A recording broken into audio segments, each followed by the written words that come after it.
The test results have come back positive. Swine flu is in New Zealand. With more on tonight's confirmation from the Minister of Health, I'm joined by Rebecca Wright. Rebecca, what's the latest? Sam, Health Minister Tony Ryle has confirmed tonight that the swabs from those Rangitoto College students and their teacher have tested positive for swine flu at the WHO lab in Melbourne. Now, 4 of the strongest samples were tested, 3 came back as positive, and that's a sufficient indication for everyone involved to be able to confirm that swine flu is here in New Zealand. Now, the affected students have been spoken to by the Ministry of Health directly. They're said to have been spoken to by doctors who would have been able to answer any questions that they might have had.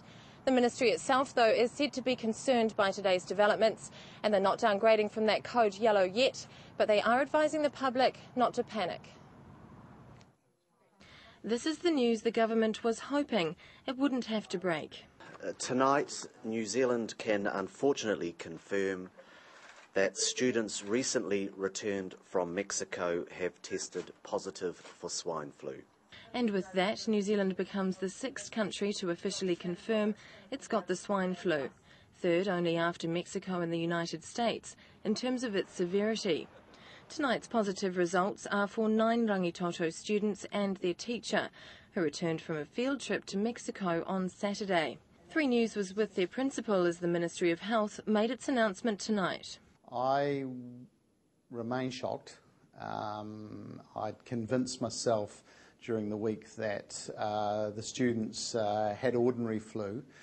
The Rangitoto students are said to be well on the road to recovery, although another was diagnosed with influenza A today, and another 66 suspected swine flu cases are dotted up and down the country. All are now quarantined and all face an anxious wait to find out if they've contracted the strain via tests being carried out at the World Health Laboratory in Melbourne. We are advising them that they need to continue their courses of Tamiflu, and once they have completed 72 hours of Tamiflu, they will be released from quarantine and they'll be able to resume their normal life.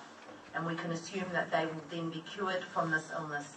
18 passengers that came into contact with students on the NZ1 flight on Saturday are still unaccounted for.